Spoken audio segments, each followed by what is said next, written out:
18 वर्ष के ऊपर के लोगों को वैक्सीनेशन किया जाना है, जिसको लेकर भाजपा के जनप्रतिनिधियों द्वारा रेसिडेंसी कोठी पर बैठक आयोजित की गई, जिसमें कैबिनेट मंत्री तुलसीराम सिलावट, सांसद शंकर लालवानी, विधायक रमेश मेंदोला सहित बीजेपी के मंडल अध्यक्ष और वार्ड अध्यक्ष मौजूद थे। इस दौरान सांसद शंकर लालवानी ने ग्रामीणों में हो रहे वैक्सीनेशन के प्रतिशत को लेकर कहा कि इस तरह का प्रतिशत इंदौर में भी मिलना चाहिए, क्योंकि कोरोना संक्रमण की चेन को तोड़ने के लिए वैक्सीन ब्रह्मास्त्र का काम कर रही है और जिसको डॉक्टर द्वारा रिसर्च में भी इसका खुलासा किया गया है।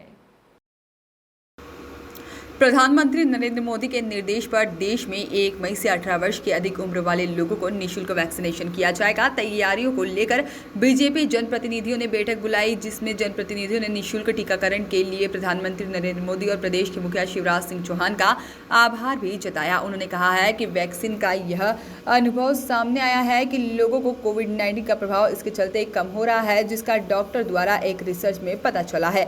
वैक्सीनेशन का किस तरह से बढ़ावा दिया जाए और ज़्यादा से ज़्यादा लोगों को लेकर वैक्सीनेशन किया जाए, इसको लेकर एक महत्वपूर्ण चर्चा की गई, जिसमें कोर कमेटी और प्रशासनिक अधिकारी की बैठक में बाद में 1 मई से शुरू किया जाएगा, चूँकि 28 अप्रैल से वैक्सीनेशन का रजिस्ट्रेशन शुरू किया जाएगा।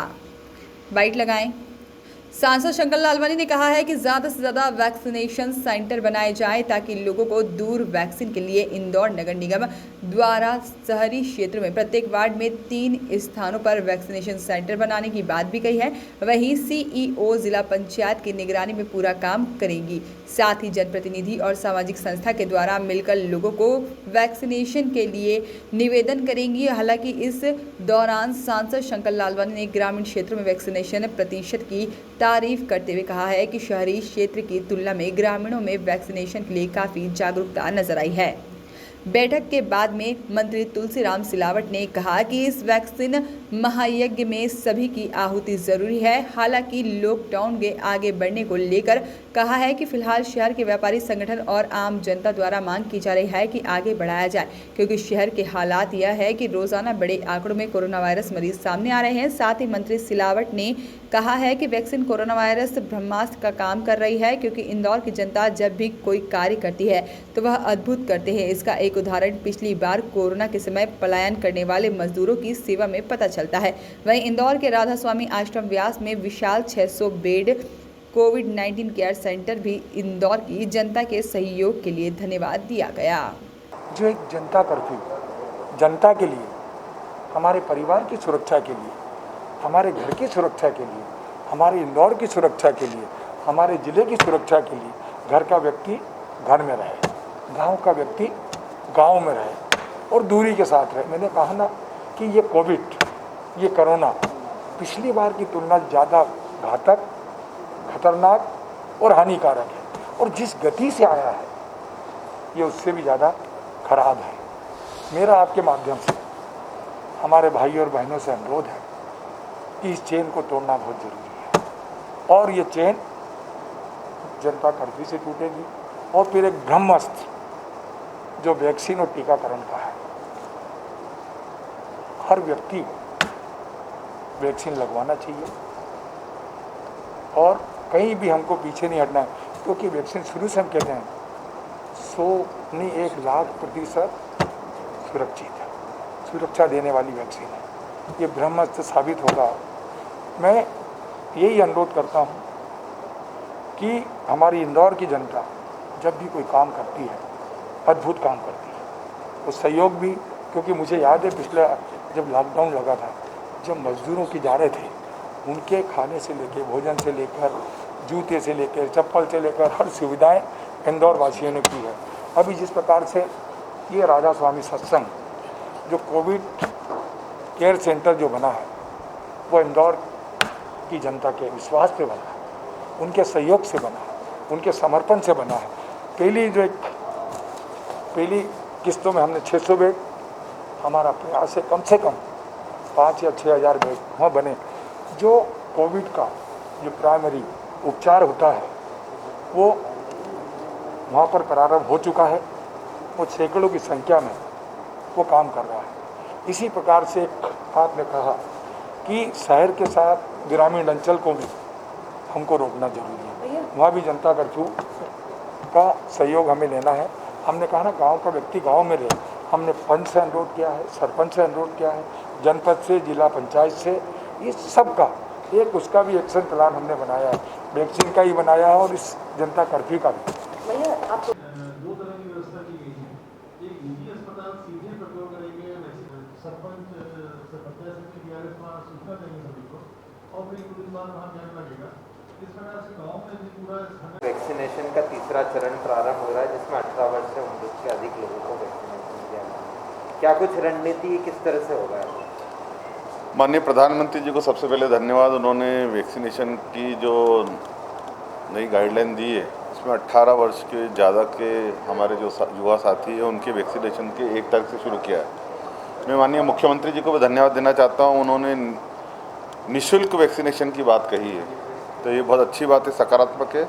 और ये अनुभव आया है कि वैक्सीनेशन करे हुए जो लोग हैं उनको ये कोविड का जो इम्पेक्ट है वो कम पड़ रहा है, ये हमारे सामने है, रिसर्च बता रही है और डॉक्टर भी बता रहे हैं। इसी बात को ध्यान में रखते हुए इंदौर में वैक्सीनेशन को किस प्रकार बढ़ावा दिया जाए, पूरी हमारी जो कोर कमेटी है वो जो प्रशासनिक अधिकारी के साथ बैठकर इसको कैसे आगे बढ़ाया जाए 1 तारीख से, चूँकि 28 तारीख से रजिस्ट्रेशन प्रारंभ हो जाएगा। हमारे सभी जनप्रतिनिधियों ने और पार्टी के अध्यक्ष ने ये कहा है कि ज़्यादा से ज़्यादा सेंटर बनाए जाएं ताकि लोगों को ज़्यादा दूर तक न जाना पड़े और वैक्सीनेशन किया जा सके। शहरी क्षेत्र में नगर निगम प्रत्येक वार्ड में 3 स्थानों पर संभवतः वैक्सीनेशन के सेंटर लगाएगी और ग्रामीण क्षेत्र में जिला CO पंचायत जो है वो उसको पूरा मॉनिटर करेंगे।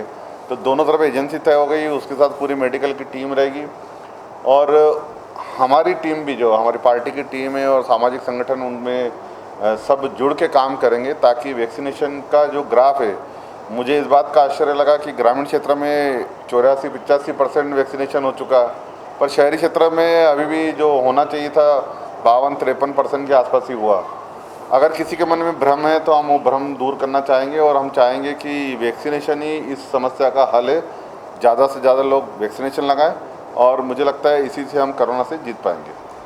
सामाजिक संगठन, संघ परिवार, इसमें जो हम सबसे निवेदन करेंगे कि ये ऐसा महायज्ञ है, इसमें सबको अपनी आहुति डालना चाहिए। इस लड़ाई से लड़ने का सबसे बड़ा साधन वैक्सीनेशन है। अभी जो 30 अप्रैल तक जनता कर्फ्यू, जैसे लॉकडाउन को नया नाम मिला है जनता कर्फ्यू, ये लॉकडाउन यानी जनता कर्फ्यू और आगे बढ़ेगा, ये यही समझा? देखिए, अब तो हम नहीं बोल रहे, अब तो लोग ही बोल रहे हैं कि चूँकि जिस प्रकार की स्थितियाँ परिस्थितियाँ बनी हैं, बहुत सारे व्यापारी संगठन, अन्य संगठन ये मांग कर रहे हैं कि इसको और आगे बढ़ाया जाए। इंजेक्शन चाहिए कलेक्टर साहब, बढ़ेगा और कब तक बढ़ेगा? संभावना है बढ़ने की और ये सब आम जनता मांग कर रही है और मुझे लगता है कि जिस प्रकार की स्थितियाँ बनी है और धीरे धीरे ठीक हो रही हैं, उसमें हमारी इस कड़ी को, चेन को तोड़ने के लिए ये सबसे बड़ा हथियार है। आपकी लगातार चर्चा हो रही होगी 10 मई तक, 15 मई तक, कब तक बढ़ना चाहिए आपकी? देखिए, समय जो हमारे जो मेडिकल से जुड़े हुए लोग हैं, डॉक्टर हैं, प्रशासनिक अधिकारी हैं, वो हमको समय समय पर जानकारी देते हैं। उसके अनुसार अभी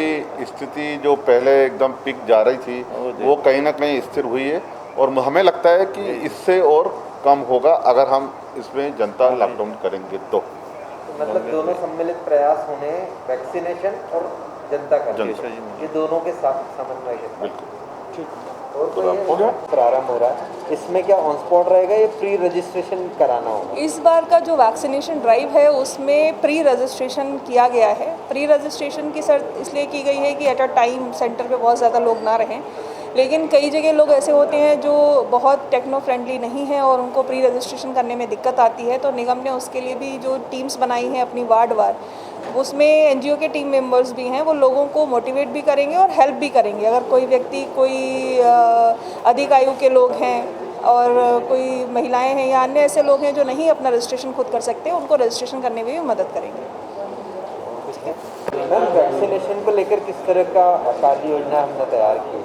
वैक्सीनेशन को लेकर अपना जो दूसरा चरण शुरू होना है, जिसमें विशेष फोकस 18 साल से ऊपर के सभी लोगों का वैक्सीनेशन अब 1 मई से शुरू होना है। इसमें 18 वर्ष से ऊपर के जितने पात्र लोग हैं, साथ में जो 45 और 60 से ऊपर वाले लोग छूटे हुए हैं, वो भी इसमें शामिल रहेंगे। और इसकी कार्य योजना इस तरीके से बनाई गई है कि प्रत्येक वार्ड में एक वार्ड के इंचार्ज रहेंगे, उनके साथ में 2 से 3 टीम्स रहेंगी जिसमें लगभग 6 वॉलंटियर्स रहेंगे और इनका काम होगा कि प्रत्येक घर में जाकर के उनके घर में 18 वर्ष से ऊपर के जितने भी लोग हैं उनको टर्न अप कराना, उनका रजिस्ट्रेशन कराना और उनको वैक्सीनेशन सेंटर तक लाना। क्योंकि प्रत्येक वार्ड में जो जनसंख्या है उसको मान को ध्यान में रखते हुए हम लोगों ने व्यवस्था की है कि प्रत्येक वार्ड में लगभग 3 वैक्सीनेशन सेंटर्स रहेंगे जो सरकारी वैक्सीनेशन सेंटर रहेंगे। इसके अतिरिक्त पूरे शहर भर में लगभग 80 वैक्सीनेशन सेंटर प्राइवेट चल रहे हैं। तो इस तरीके से ये व्यवस्था जमाई गई कि 260 वैक्सीनेशन सेंटर पे 18 वर्ष से ऊपर का जो अपना टारगेट पॉपुलेशन है वो लगभग 13 लाख लोग पूरे शहर भर में ऐसे हैं जिन्हें हमें आने वाले समय में वैक्सीनेट कराना है। वैक्सीनेशन को लेकर कई तरीके की भ्रांतियां हैं, तो इस तरीके के कुछ आईसी मटेरियल भी तैयार किए जा रहे हैं ताकि लोगों को ये स्पष्ट रहे कि वैक्सीनेशन की जो भ्रांतियां हैं वो एक्चुअली भ्रांतियां हैं और उनकी वास्तविकता क्या है। इसके लिए हम लोग लगातार आईसी मटेरियल भी तैयार करा रहे हैं। कि कोविड की रोकथाम में जो सबसे इम्पॉर्टेंट फैक्टर है वो है अर्ली आइडेंटिफिकेशन, यानी किसी को भी किसी तरीके के सिम्टम्स लगते हैं, किसी को लक्षण प्रतीत हो रहे हैं तो उनका सही समय पर आइडेंटिफिकेशन हो जाए।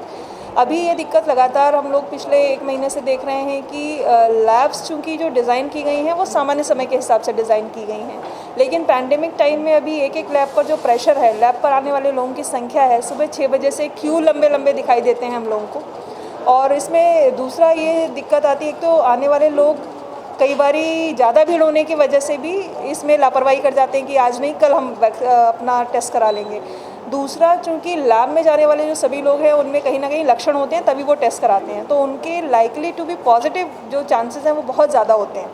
तो उनमें आपस में आने वाले जो संपर्क के लोग हैं उनके संक्रमण का खतरा भी ज़्यादा रहता है। इसी को ध्यान में रखते हुए जो सोडानी लैब और सेंट्रल लैब जो ज़्यादा ऑक्यूपाइड लैब हैं अपने यहाँ के, उनको लेकर ये प्रयोग किया गया है कि दशहरा मैदान और नेहरू पार्क पर सवेरे 8 से 6 बजे तक हम लोग ये फैसिलिटी शुरू कर रहे हैं, जिसमें कोई भी व्यक्ति अपना प्री रजिस्ट्रेशन करेगा, उसको एक गिवन टाइम स्लॉट दिया जाएगा, उसके साथ में वो सेंटर पे आएगा, वहाँ एक क्यू के लिए एक लूप तैयार किया गया है और फिर आसानी से अपना टेस्ट करा सकेगा।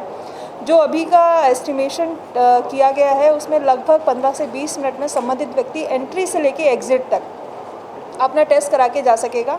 और इसमें लगभग 24 घंटे में ये कोशिश की जा रही है कि जो रिज़ल्ट्स हैं वो 24 घंटे में संबंधित को उसके व्हाट्सएप पे या उसके मैसेज के माध्यम से उसको भेजा जा सके। उद्देश्य यही था कि एक तो इसको जो डीकंजेस्ट किया जा सके, जो एरिया कम जगह में ज़्यादा लोग रहते हैं और संक्रमण के चांसेस रहते हैं। दूसरा, टेस्टिंग को इतनी सुविधाजनक बना दिया जाए कि लोग टेस्ट करने में देरी ना करें और जो संक्रमण के उनको ज़रा भी सिम्टम्स लगते हैं वो टाइमली इसको आइडेंटिफाई